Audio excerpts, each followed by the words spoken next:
कौन हो तुम लोग? ये प्रश्न हमारा है क्योंकि तुम हमारे राज्य की भूमि पर हो। लक्ष्मण,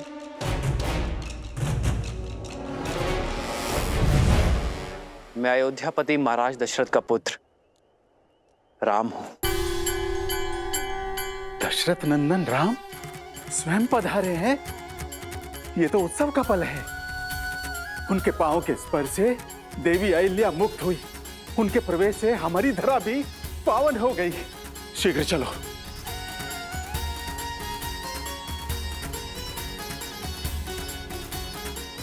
श्री राम, श्री राम, श्री राम।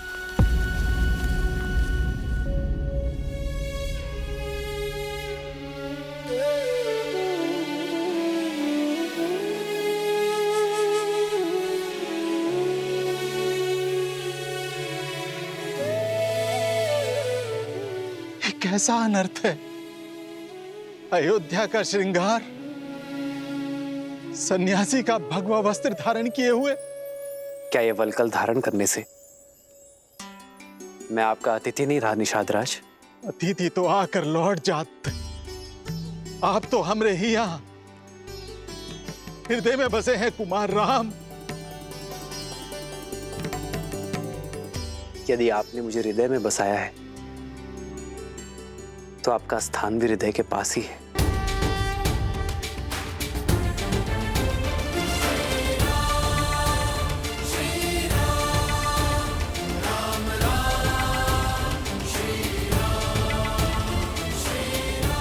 ये मेरी धर्म पत्नी सीता है। प्रणिपात देवी। और ये आपकी परछाई अनुज लक्ष्मण। आपका स्वागत है भैया। धन्यवाद गुहा भैया। कब से आपके दर्शन का अभिलाषी था, किंतु आप ये सन्यासी के वेश में मिलेंगे ये आशा नहीं थी। कहा कोनो लीला रच रहे हैं श्री राम? लीला तो कुमार भरत की माता कैकेयी की है गुहा भैया। महाराज दशरथ को विवश कर दिया। भैया को 14 वर्ष का वनवास और अपने पुत्र को, अपने भरत को राज सिंहासन देने के लिए। लक्ष्मण जी भैया, जो स्वयं नियति ने रचा उसका दोष मां कैकेयी को क्यों देना?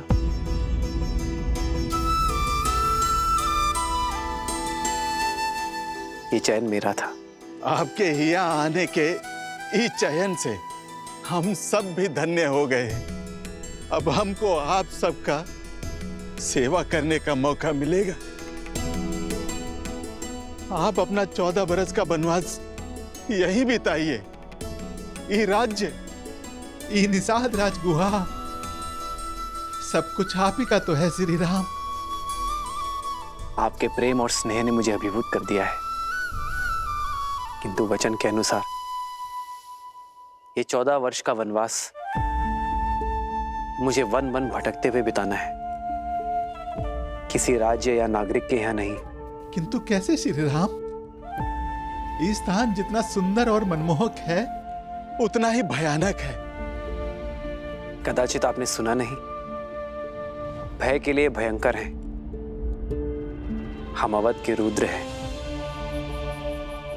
हम शंकर हैं।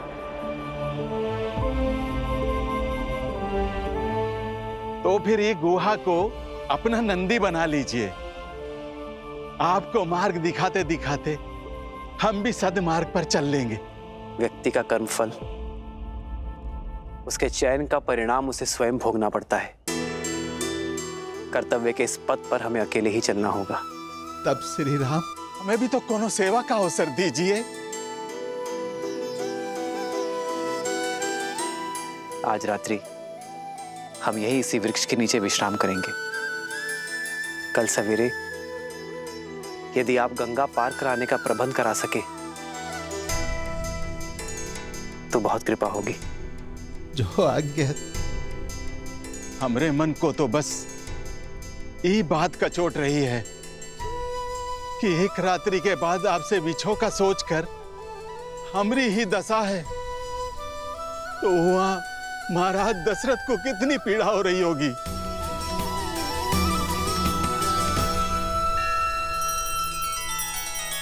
श्री रामचंद्र कृपालु भजु मन हरण भव भय दारुणम नव कंज लोचन कंज मुख कर कंज पद कंजारुणम।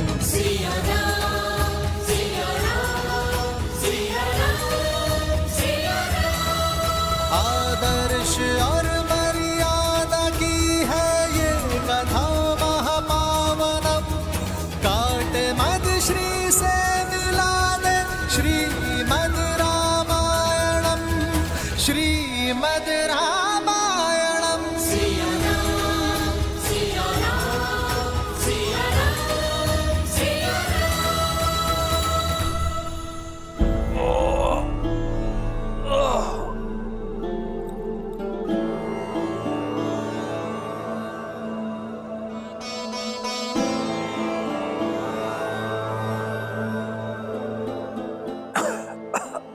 मैं हर संभव उपचार कर चुका हूं, परंतु मन की शांति तो महाराज को स्वयं मन में ही खोजनी होगी।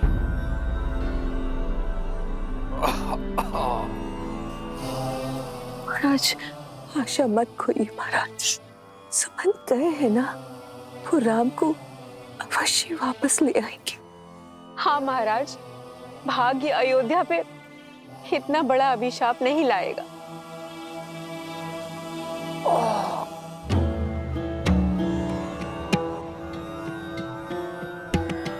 आचार्य जी, अब आप ही इन्हें समझाइए।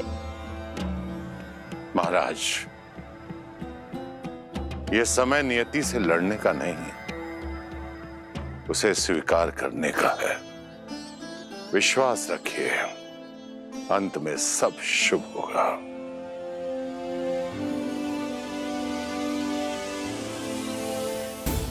दशरथ, मेरा श्राप सत्य हुआ।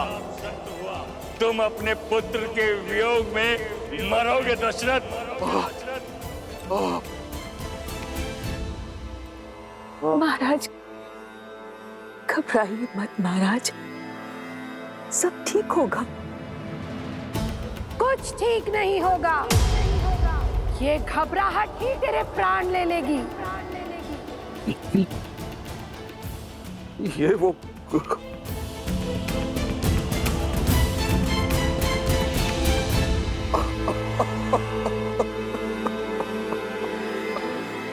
मेरा अंत समय अब निकट है,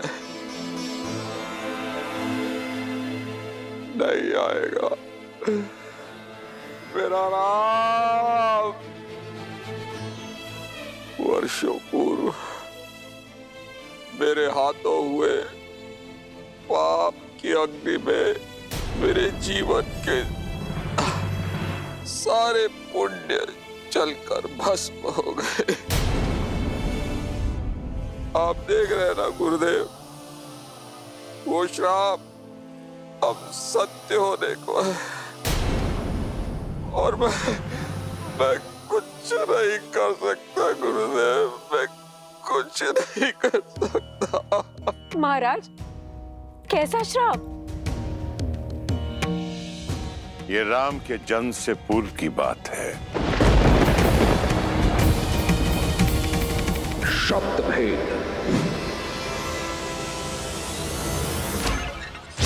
अनजाने में मैंने आपके पुत्र के प्राण हर लिए।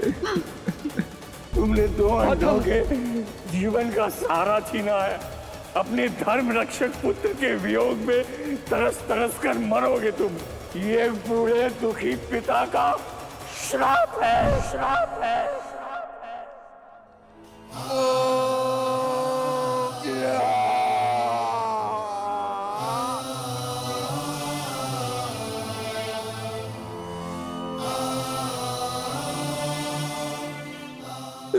श्राप का दंश अब मुझे डसने वाला है सुमित्रा। महाराज, धैर्य रखिए।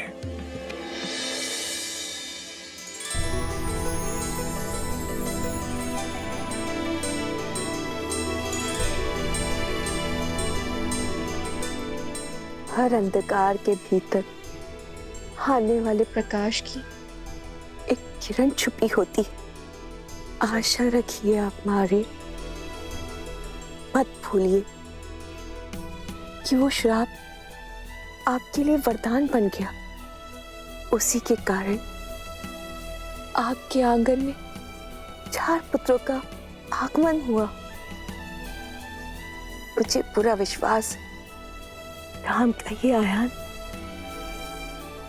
रघुवंश के भविष्य में केवल गर्व का प्रकाश ही लाएगा। शीघ्र ही नया सूर्योदय होगा।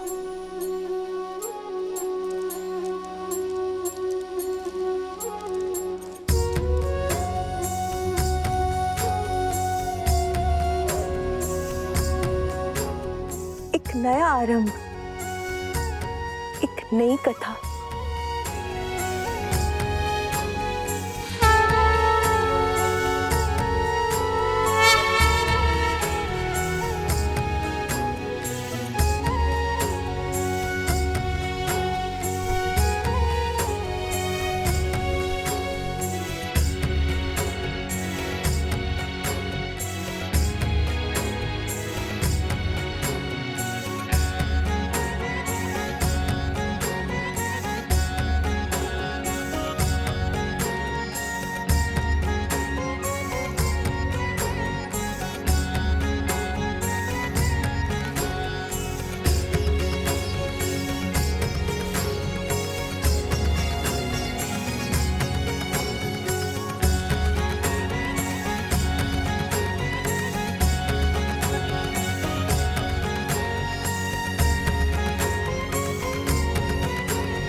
एक वनवासी के लिए अब इस पादुका की आवश्यकता नहीं। दीजिए भैया।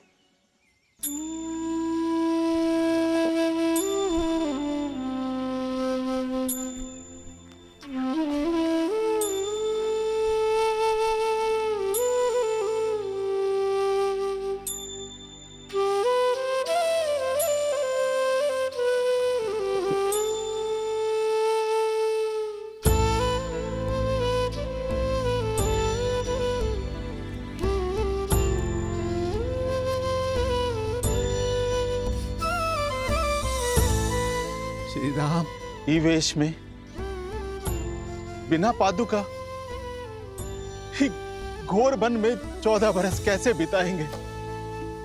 हमरा तो ये विचार से मन बैठा जा रहा है। हमने केवल वस्त्र ही नहीं, अपनी संपूर्ण जीवन शैली, अपने जीवन का मार्ग भी बदल लिया है निषाद राज। यही वरदान है हमें। राजकुमार तो साधारण जन से घुल मिल नहीं पाते, किंतु अब हम साधारण प्रजा की भांति सबके साथ घुल मिलकर जीवन का सत्य खोजेंगे। एक वनवासी का जीवन जीकर पिताश्री का वचन निभाएंगे।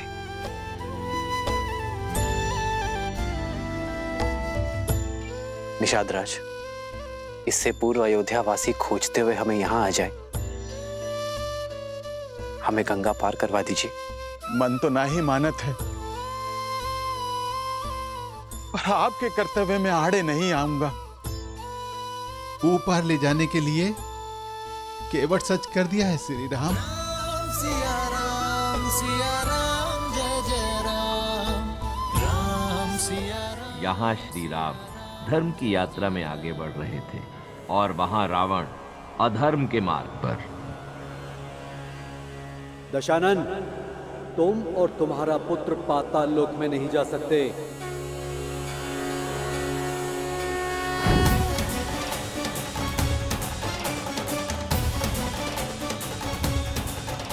प्रणाम वरुण देव। ये निर्णय लेने का अधिकार तुम्हारा नहीं है वरुण देव। पुत्री सुलोचना नाग कन्या है, वो जिसे चाहे अपने साथ अपने लोक ले जा सकती है।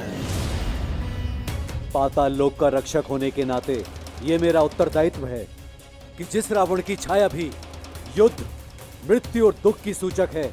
ऐसे दुष्ट, अधर्मी, पापी राक्षस के पग अपने लोक में ना पड़ने दूंगा। वरुण देव, आप भले ही पाताल लोक के रक्षक हैं, पर मैं भी नागराज वासुकी की पुत्री हूँ। आप मेरे ससुर श्री का अपमान कर रहे हैं। मैं केवल तथ्य बता रहा हूं पुत्री।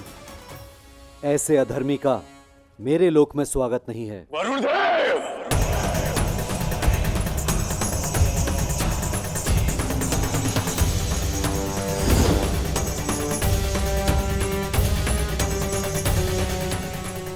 प्रतीत होता है कि अपने पिता के स्वाभिमान का द्वंद मुझे पाताल लोक के द्वार से ही आरंभ करना होगा। अपने दायित्व पूर्ति के लिए यदि युद्ध का स्वागत भी करना हो तो मैं सज्ज हूं।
मेरे पिताश्री का अपमान इस संसार में सबसे बड़ा पाप है वरुण, जिसके दंड स्वरूप मैं तुम्हें लंका के कारागार में अनंत समय तक डालकर इतनी यातनाएं दूंगा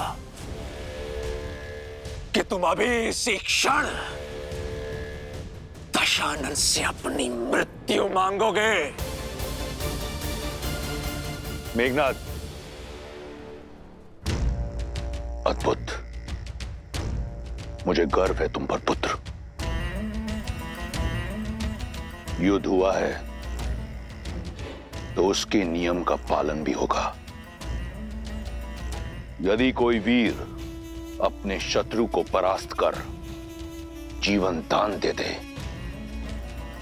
तो हारने वाले का धर्म है कि वो विजेता की हर बात माने, क्योंकि जिसने जीवन दान दिया जीवन उसका हुआ, है ना वरुण देव?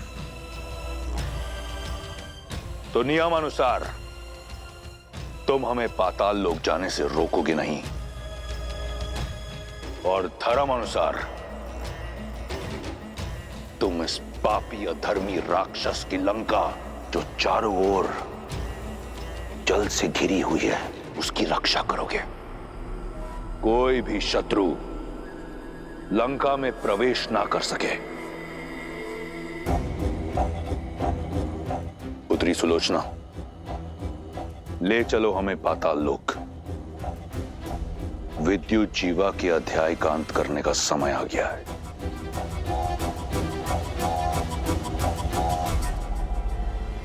सुलोचना, पिता और लंका दोनों के मान का प्रश्न है। अपने ससुर और ससुराल का मान रखो।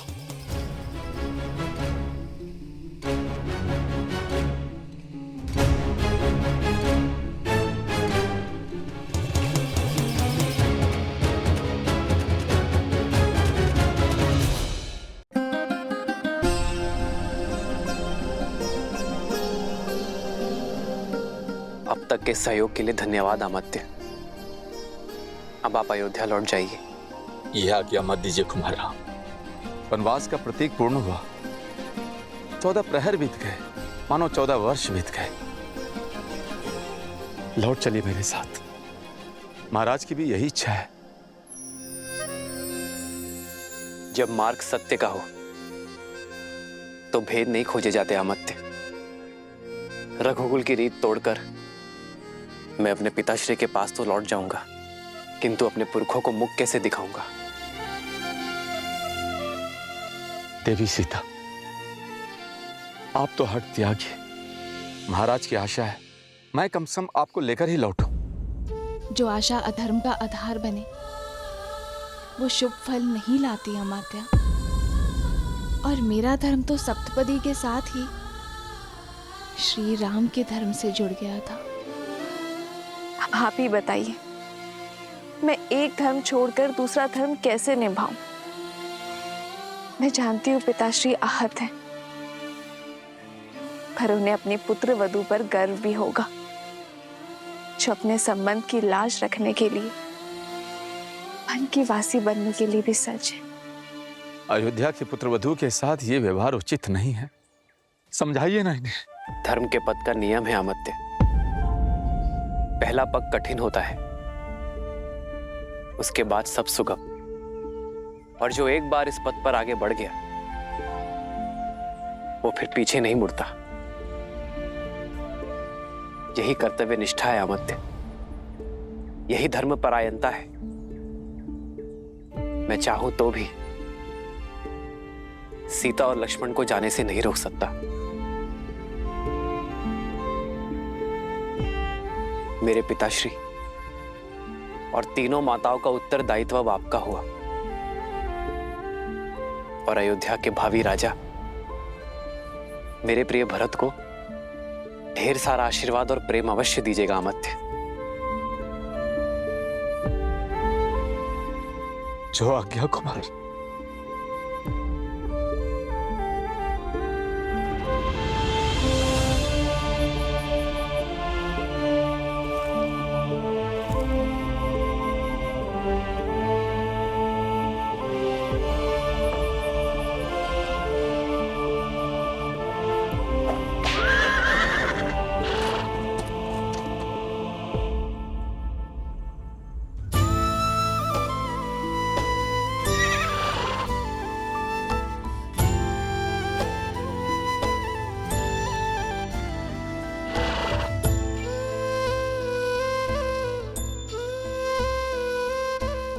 जाओ, अमात्य सुमंत्र के साथ अयोध्या लौट जाओ। वन उपवन का भ्रमण कराते, गंगा का जल पान कराते, नियति कैसी